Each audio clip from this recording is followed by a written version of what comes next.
Hi team, Miss Vaughn here. I'm gonna read you part of chapter 26 from Beloved, and I'm gonna start on page 281.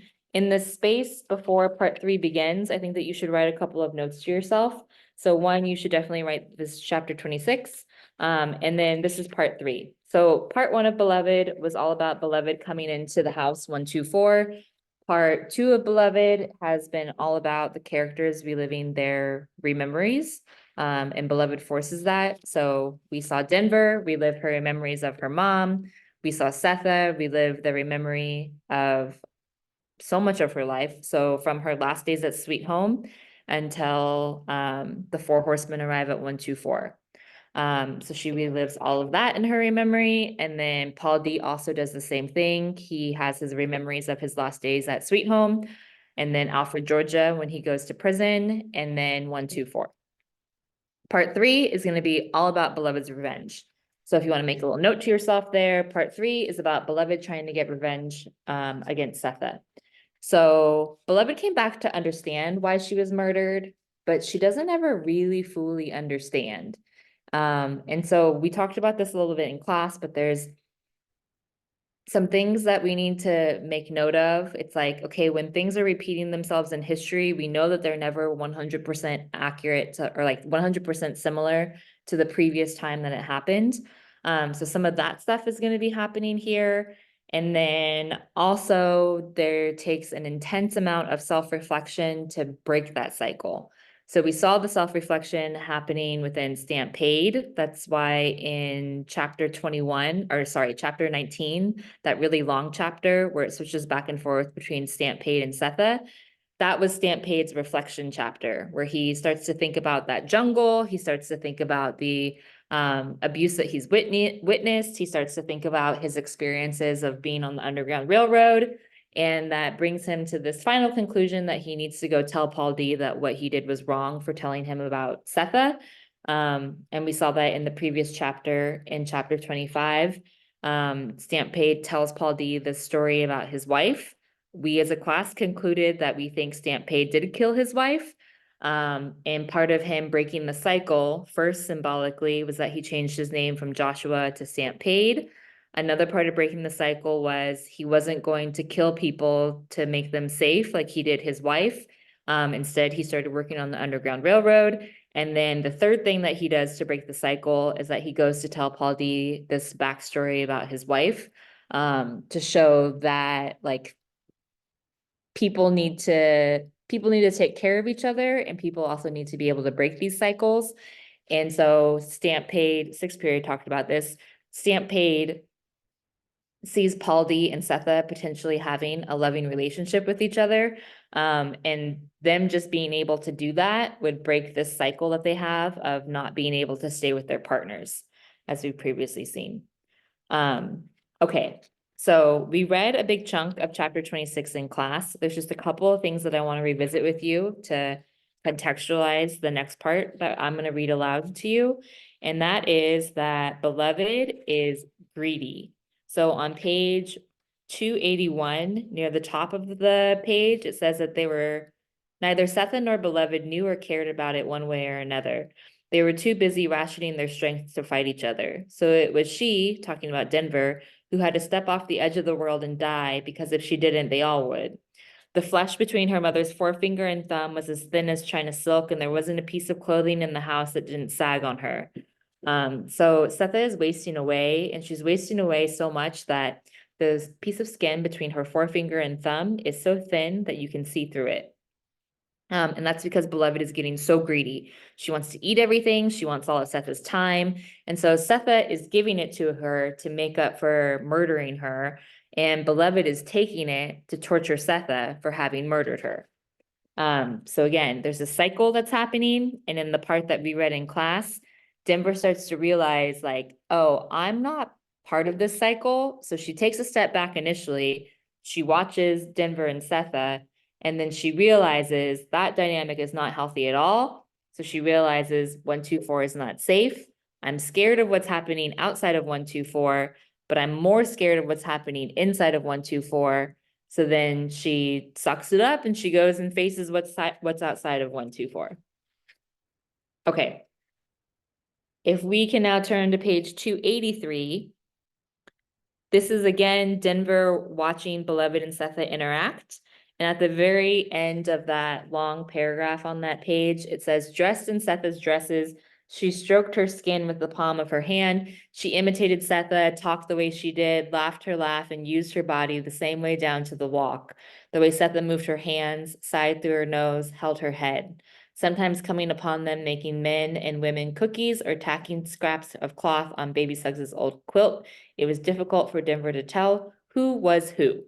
Okay, in order for Beloved to fully understand why Setha did what she did, one of the last things that she would have to do is to try to be like Setha. So there's this greediness that Setha exhibited when she killed Beloved. This is my child, kills her. And then Beloved also needs to be able to emulate the experience of what it is to be a mom in order to understand why Setha did what she did. If we can turn to page 286, in the middle of that paragraph, so Denver starts to realize that, okay, so she leaves 124, she's gonna go and get help from her teacher, Lady Jones. Lady Jones is gonna set up this kind of like a cycle of women and people in the community, not kind of, that's what it is, a cycle of women in the community and people who drop things off at 124 to feed the women.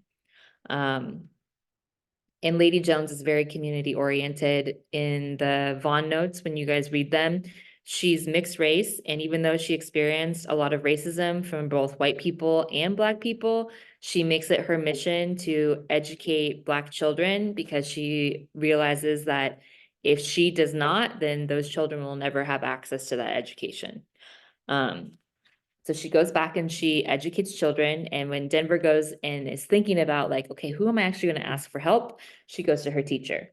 So on page 286, Denver returns home. She's watching Denver is watching Beloved and Setha. And she realizes that the job she started out with, protecting Beloved from Setha, changed to protecting her mother from Beloved. Now it was obvious that her mother could die and leave them both. But what would Beloved do then? Whatever was happening, it only worked with 3, not 2. And since neither Beloved nor Setha seemed to care what the next day might bring, Setha happy when Beloved was, Beloved lapping devotion like cream, Denver knew it was on her. She would have to leave the yard, step off the edge of the world, leave the 2 behind, and go ask somebody for help. Okay, so she goes and she asks Lady Jones. Lady Jones provides for her. And then if we can turn to page 295 now, as Denver's world starts to open up, she's leaving 124, she starts to realize what is happening inside 124 and how terrible it is for her mother. And so she's gonna have a shift in her thinking. Again, the fact that she's like, oh, I gotta protect my mom, actually not Beloved. And then she's also going to start to come into her own and gain her own self-confidence. Okay, Denver thought she understood the connection between her mother and Beloved. Setha was trying to make up for the handsaw. Beloved was making her pay for it. But there would never be an end to that. And seeing her mother diminished, shamed, and infuriated her. Yet she knew Setha's greatest fear was the same one Denver had in the beginning, that Beloved might leave. That before Setha could make her understand what it meant, what it took to drag the teeth of that saw under the little chin, to feel the baby blood pump like oil in her hands, to hold her face so her head would stay on, to squeeze her so she could absorb still the death spasms that shot through that adored body, plump and sweet with life. Beloved might leave. Leave before Setha could make her realize that worse than that, far worse, was what Baby Suggs died of, what Ellen knew, what Stampede saw, and what made Paul D tremble. That anybody white could take your whole self for anything that came to mind. Not just work, kill, or maim you, but dirty you. Dirty you so bad you couldn't like yourself anymore. Dirty you so bad you forgot who you were and couldn't think it up. And though she and others lived through and got over it, she could never let it happen to her own. The best thing she was her children. Whites might dirty her all right, but not her best thing, her beautiful, magical best thing, the part of her that was clean. No undreamable dreams about whether the headless, feetless torso hanging in the tree with a sign on it was her husband or Paul A., whether the bubbling hot girls in the colored school fire set by patriots included her daughter, whether a gang of whites invaded her daughter's private parts, soiled her daughter's thighs, and threw her daughter out of the wagon. She might have to work the slaughterhouse yard, but not her daughter. And nobody on this earth would list her daughter's characteristics on the animal side of the paper. No. Oh no. Maybe Baby Suggs could worry about it, live with the likelihood of it. Setha had refused and refused still. Okay, we've also talked in class about whether or not the ends justified the means. The ends meaning that Setha gained her freedom by killing her child because school teacher was like, oh, she's never going to be able to be enslaved again, like she'll never be obedient. Part of that is hinted in this passage here. So the question is that is implied here is, or maybe it's not even like a question. There's this idea that's implied here that Setha broke a cycle in killing Beloved because she realized like, I never want my child to have to experience the things that I have experienced. And so that's why she kills Beloved. And so Setha feels like she did the right thing. The end, not being taken back to slavery, justified the means, her killing Beloved. The thing is that she's got to convince Beloved of that too. Okay, this is much more Denver heard her say from her corner chair, trying to persuade Beloved, the one and only person she felt she had to convince that what she had done was right because it came from true love. Beloved, her fat new feet propped on the seat of a chair in front of the one she sat in, her unlined hands resting on her stomach, looked at her, uncomprehending everything except that Setha was the woman who took her face away, leaving her crouching in the dark, dark place, forgetting to smile. Her father's daughter, after all, Denver decided to do the necessary, decided to stop relying on kindness to leave something on the stump. She would hire herself out somewhere, and although she was afraid to leave Setha and Beloved alone all day, not knowing what calamity either one of them would create, she came to realize that her presence in that house had no influence on what either woman did. She kept them alive and they ignored her, growled when they chose, sulked, explained, demanded, strutted, cowered, cried, and provoked each other to the edge of violence. Then over. She began to notice that even when Beloved was quiet, dreamy, minding her own business, Setha got her going again, whispering, muttering some justification, some bit of clarifying information to Beloved to explain what it had been like and why and how come. It was as though Setha didn't really want forgiveness given. She wanted it refused, and Beloved helped her out. Somebody had to be saved, but unless Denver got to work, there would be no one to save, no one to come home to, and no Denver either. It was a new thought, having a self to look out for and preserve. And it might not have occurred to her if she hadn't met Nelson Lord leaving his grandmother's house as Denver entered it to pay a thank you for half a pie. All he did was smile and say, "Take care of yourself, Denver," but she heard it as though it were what language was made for. The last time he spoke to her, his words had blocked up her ears. Now they opened her mind. Weeding the garden, pulling vegetables, cooking, washing, she plotted what to do and how. The Bodwins were most likely to help since they had done it twice, once for baby Suggs and once for her mother. Why not the third generation as well?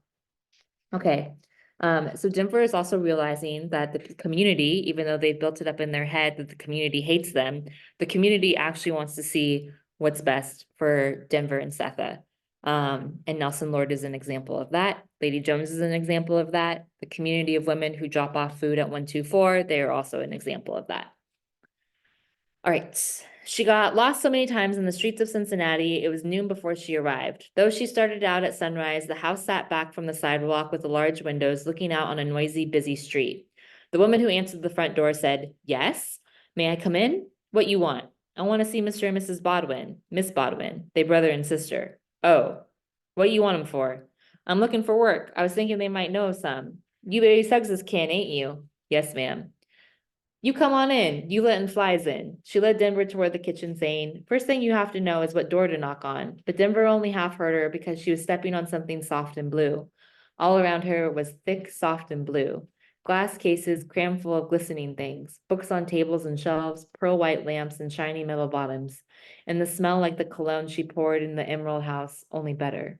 "Sit down," the woman said. "You know my name?" "No, ma'am. Janie Wagon." "How do you do?" "Fairly. I heard your mother took sick, that's so?" "Yes, ma'am." "Who's looking after her?" "I am, but I have to find work." Janie laughed. "You know what? I've been here since I was 14. I remember like yesterday when baby Suggs, Holy, came here and sat right where you are. White man brought her. That's how she got that house you all live in. Other things too." "Yes, ma'am." "What's the trouble with Setha?" Janie leaned against the indoor sink and folded her arms. It was a little thing to pay, but it seemed big to Denver. Nobody was going to help her unless she told it, and told all of it. It was clear Janie wouldn't let her see the Bodwins otherwise. So Denver told the stranger what she hadn't told Lady Jones, in return for which Janie admitted the Bodwins needed help, although they didn't know it. She was alone there, and now that her employers were getting older, she couldn't take care of them quite like she used to. More and more, she was required to sleep the night there. Maybe she could talk them into letting Denver do the night shift, come right after supper, say maybe get the breakfast. That way Denver could care for Setha in the day and earn a little something at night. How's that? Denver had explained the girl in her house who plagued her mother as a cousin come to visit, who got sick too and bothered them both.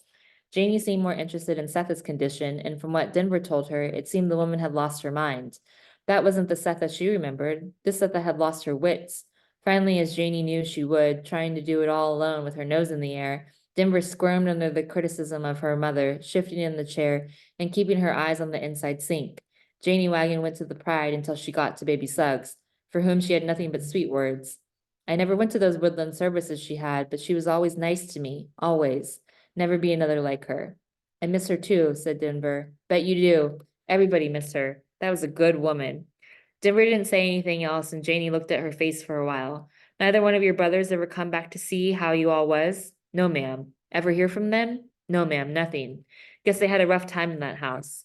Tell me, this here woman in your house, the cousin, she got any lines on her hands? No, said Denver. Well, said Janie, I guess there's a God after all.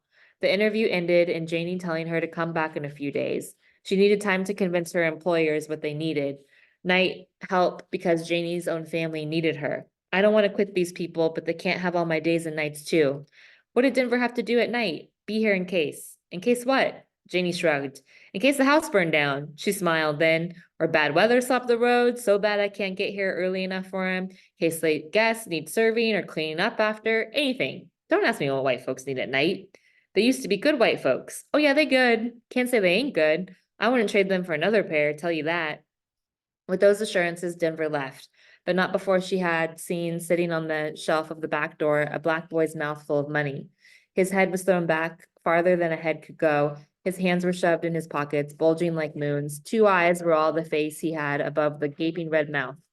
His head was a cluster of raised, widely spaced dots made of nail heads, and he was on his knees. His mouth, wide as a cup, held the coins needed to pay for a delivery or some other small service, but could just as well have held buttons, pens, or crabapple jelly. Painted across the pedestal he knelt on were the words, "At your service." The news that Janie had got hold of the spread among the other colored women. Setha's dead daughter, the one whose throat she cut, had come back to fix her. Setha was worn down, speckled, dying, spinning, changing shapes, and generally bedeviled. That was this daughter, beat her, tied her to the bed, and pulled out all her hair. It took them days to get the story properly blown up and themselves agitated, then to calm down and assess the situation. They fell into 3 groups, those that believed the worst, those that believed none of it, and those like Ella who thought it was through. Ella, what's all this about I'm hearing about Setha? Tell me it's in there with her. That's all I know. The daughter, the killed one? That's what they tell me. How they know that's her? It's sitting there, sleeps, eat, raises hell, whipping Setha every day. I'll be a baby? No, grown, the age it would have been had it lived. You talking about flesh? I'm talking about flesh. Whipping her? Like she was batter. Guess she had it coming. Nobody got that coming. But Ella, but nothing. What's fair ain't necessarily right. You can't just up and kill your children. No, and Ella can't just, and children can't just up and kill the mama. Okay, so the community now knows all about Beloved, that she's back, that she's torturing Setha, and the community is still divided over what they should think about it. I mean, we've known that this whole book though. I want to go back to the previous page where it talks about this thing that Denver sees on the shelf on page 300. She sees this, it's described as a black boy's mouthful of money. His head was thrown back farther than the head could go. His hands were shoved in his pockets, bulging like moons. 2 eyes were all the face he had above the gaping red mouth. Okay, so she sees this like little figurine that's not seated, it's like positioned on the shelf. And it is a figurine of someone in blackface. So we looked at those images from the Black Book. We also talked about it with the music episode that we listened to from the 1619 Project. And this is an important detail for Toni Morrison to include because the Baldwins do a lot to help out the Black community. They gave Baby Suggs a house. But they still also do have these things that kind of symbolize racism of the time. So, I mean, Toni Morrison, this whole book, she's so good about painting for us these pictures of these very imperfect people. All the people in the book and the Baldwins are not excluded from that conversation. That they can do really great things, but they can also do some really damaging things. Like they can help the Black people who are escaping from slavery into freedom.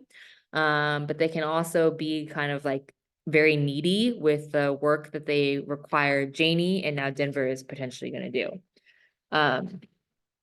So it's a detail there to add some complexity. If we can look at the bottom of 301, we got about 8 pages left to get through for this chapter. And again, I want you guys to keep in mind, is the cycle going to repeat itself? So we already know that Denver's starting to break the cycle, but then in order for the cycle to repeat itself, something needs to happen where Sethe feels threatened or Sethe feels that her children are threatened.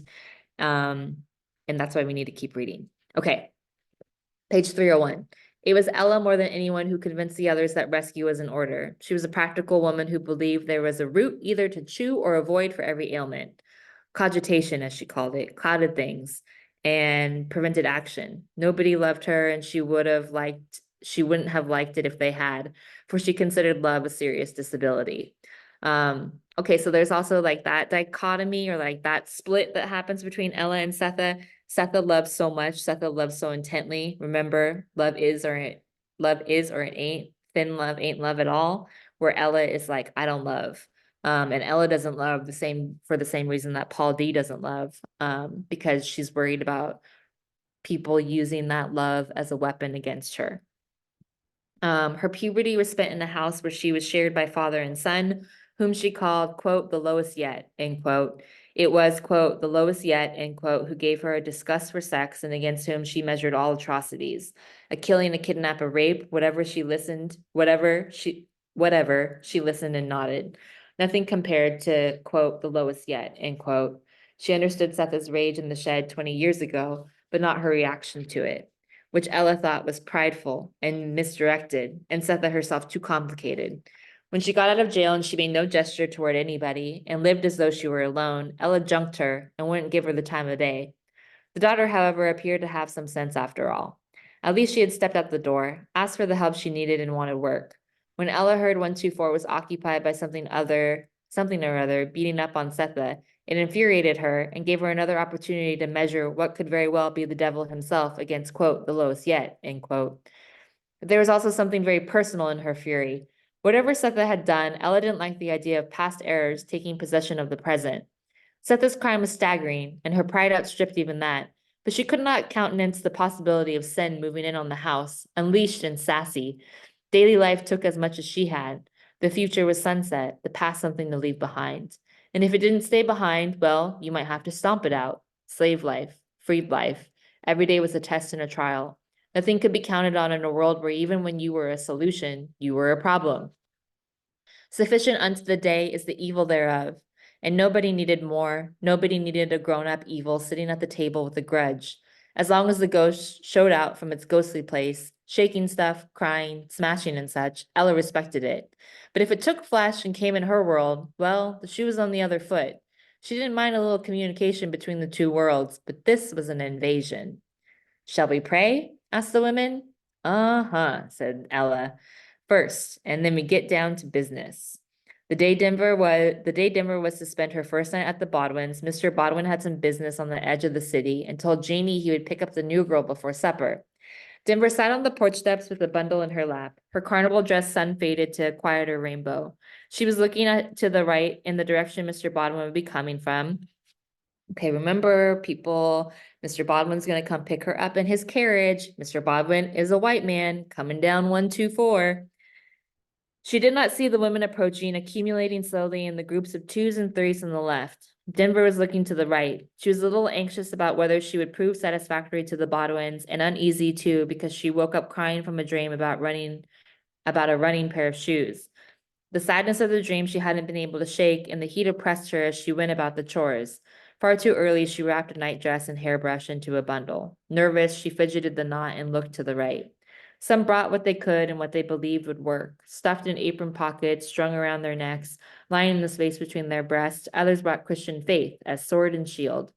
Most brought a little bit of both.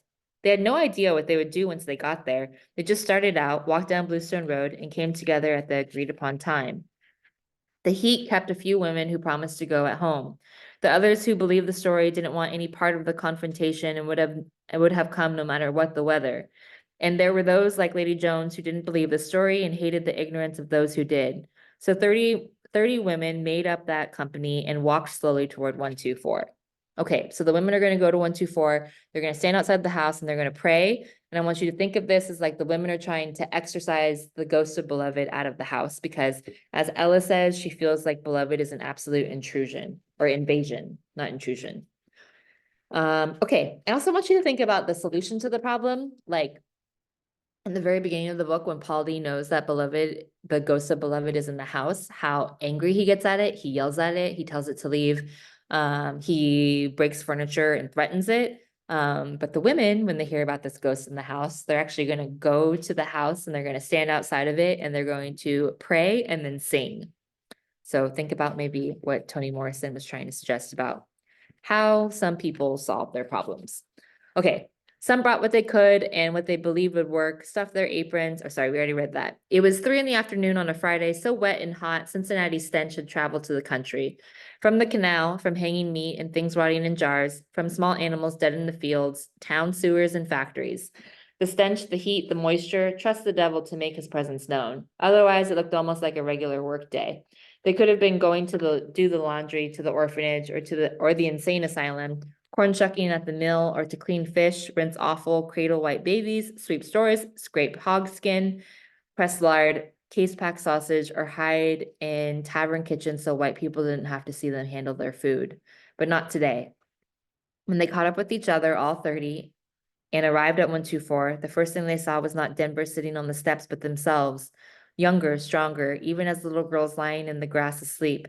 Catfish was popping, grease in the pan, and they saw themselves scoop German potato salad onto the plate. Cobbler oozing purple syrup colored their teeth. They sat on the porch, ran down to the creek, teased the men, hoisted children on their hips, or if they were the children, straddled the ankles of the old men who held their little hands while giving them a horsey ride. Baby slugs laughed and skipped among them, urging more. Mothers, dead now, moved their shoulders to mouth harps. The fence they had leaned on and climbed over was gone. The stump of the butternut had split like a fan. But there they were, young and happy, playing in Baby Slugs' yard, not feeling the envy that surfaced the next day. Okay, this is pretty powerful.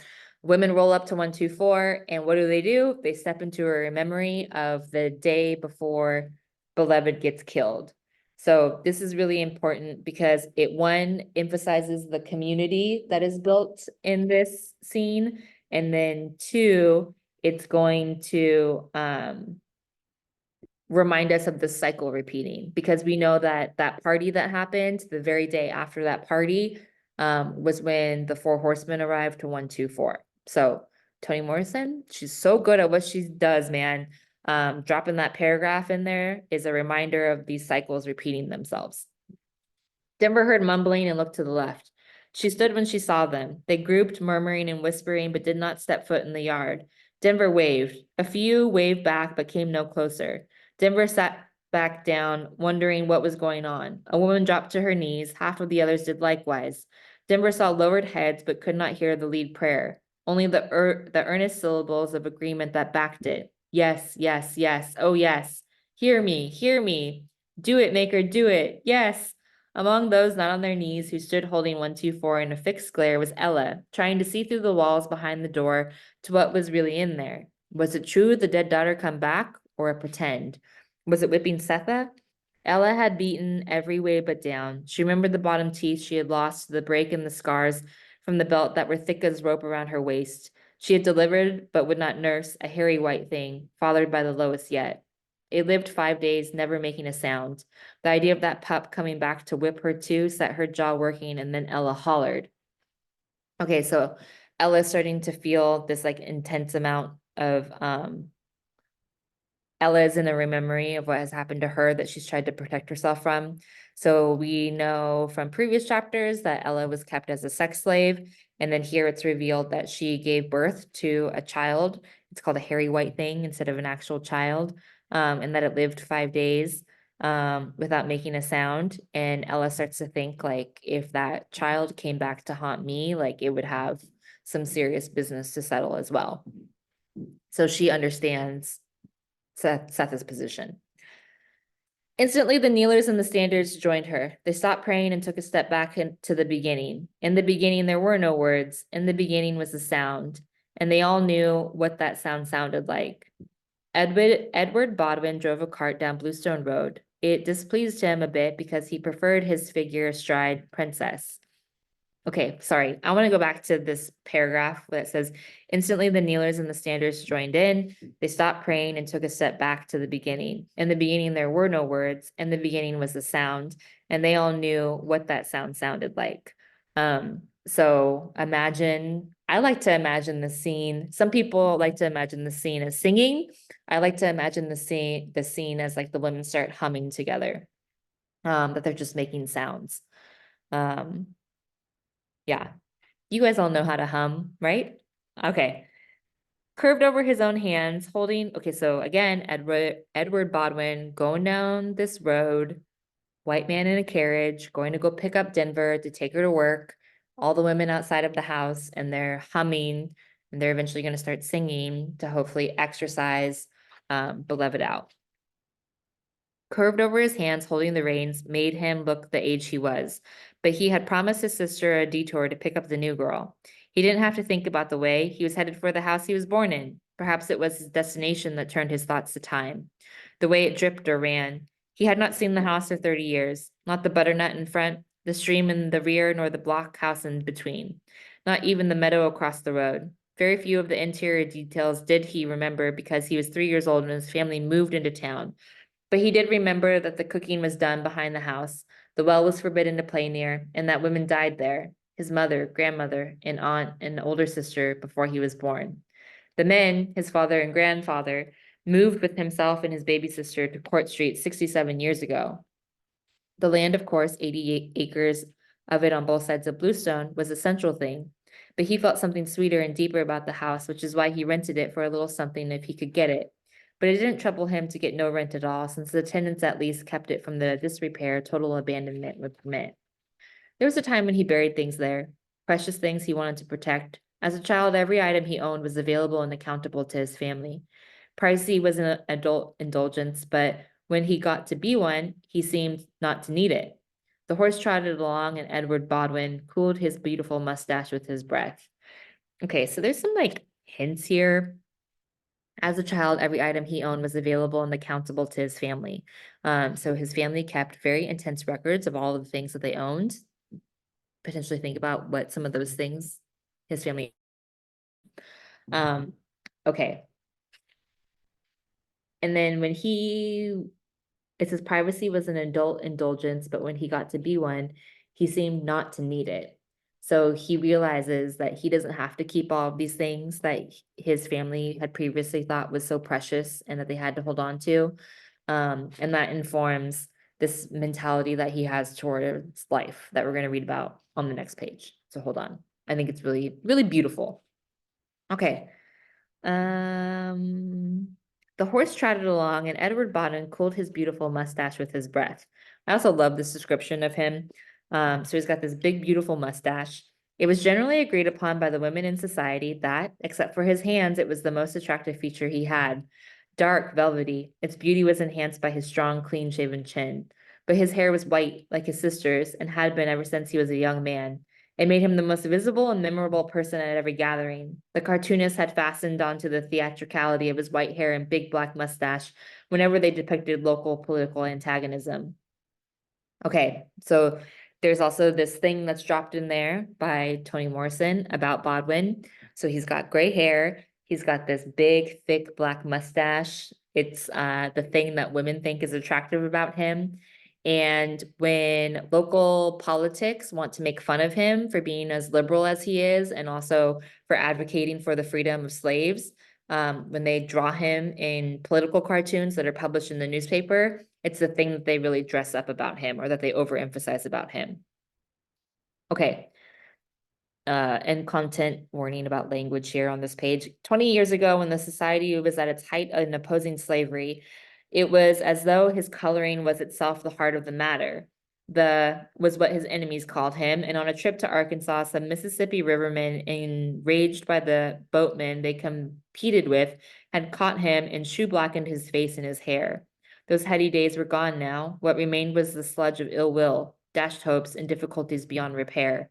A tranquil republic? Well, not in his lifetime. Okay, because of his allegiance to the freedom of Black people, he gets caught by these Mississippi rivermen and they paint him in blackface as almost like a taunt of like, if you are so close to Black people, we're going to turn you into one. So Baldwin has faced his fair share of violence, ridicule, and criticism for advocating for the freedom of Black people. And for him, he's like a tranquil republic. So like, is America ever going to be peaceful? And then he thinks to himself, well, not in his lifetime. And he also says, what remained was the sludge of ill will. So like we've talked about this in class, you can change laws, you can change policy. But until you're able to make people just like really realize within themselves what they're doing or realize the very specific impact that it has on one person, and get that empathy piece going, you're not going to make people change their minds very easily. Okay. Even the weather was getting to be too much for him. He was either too hot or freezing, and this day was a blister. He pressed his hat down to keep the sun from his neck. Okay, remember, he's also wearing a hat. Where heat stroke was a real possibility, such thoughts of mortality were not new to him. He was over 70 now, but they still had the power to annoy. As he drew closer to the old homestead, the place that continued to surface in his dreams, he was even more aware of the way time moved. Measured by the wars he had lived through but not fought in, against the Miami, the Spaniards, the secessionists, it was slow. But measured by the burial of his private things, it was the blink of an eye. Where exactly was this box of tin soldiers, the watch chain with no watch, and who was he hiding them from? His father, probably, a deeply religious man who knew what God knew and told everybody what it was. Edward Baldwin thought him an odd man in so many ways, yet he had one clear directive. This is the pretty part about his mentality. Human life is holy, all of it, and that his son still believed, although he had less and less reason to. Nothing since was as stimulating as the old days of letters, petitions, meetings, debates, recruitment, quarrels, rescue, and downright sedition. Okay, so this whole mentality, this philosophy of human life is holy, all of it, speaks to the Baldwins. One, they believe that enslaved Black people are in fact human. And then there's this really beautiful piece of equality that they think is very, very closely tied to their religion. But all human life is holy, all of it. And that's the thing that also gives him hope to persevere through these moments, these difficult moments that he has had. Okay. Yet it had worked, more or less, and when it had not, he and his sister made themselves available to circumvent obstacles, as they had when a runaway slave woman lived in his homestead with her mother-in-law and got herself into a world of trouble.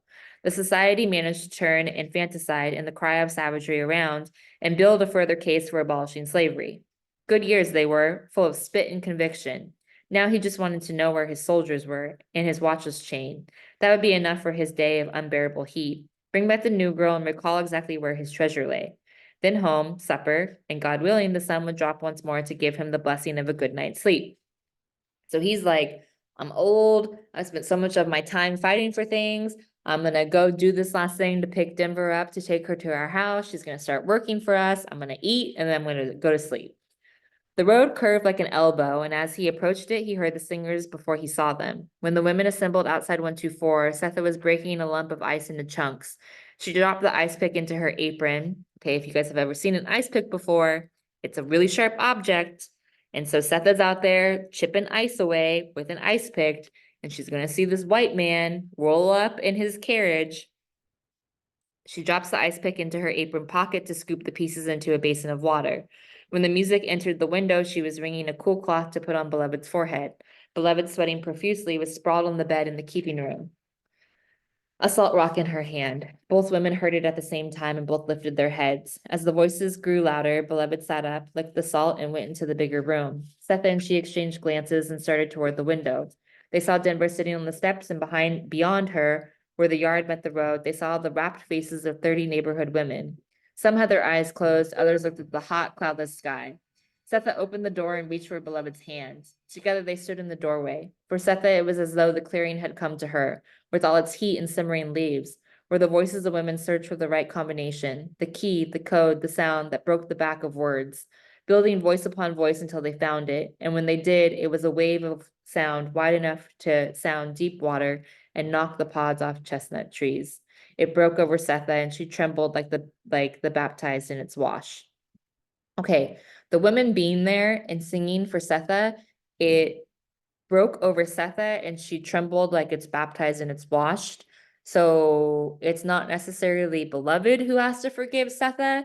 It's this whole community who also has to forgive Setha too. And them coming there to exorcise Beloved out of the house makes Setha feel like she has been baptized or has been born anew.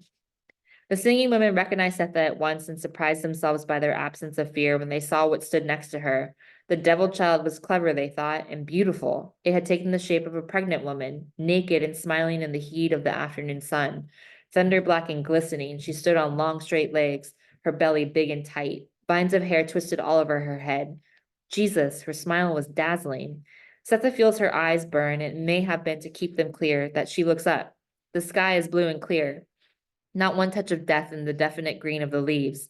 It is when she lowers her eyes to look again at the loving faces before her that she sees him, guiding the mare, slowing down, his black hat wide-brimmed enough to hide his face, but not his purpose. He is coming into her yard, and he is coming for her best thing.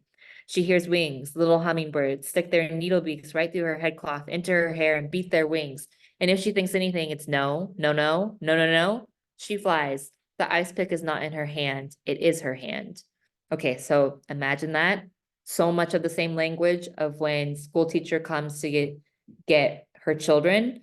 The same thing, the hummingbird stick needle beaks right through the headcloth and into her hair. And the thing that she's thinking is no, no, no. She flies with her pick. She's kind of breaking the cycle here because she's not going to kill her child again. She's going to kill him. But then the women are also going to help Setha break the cycle too.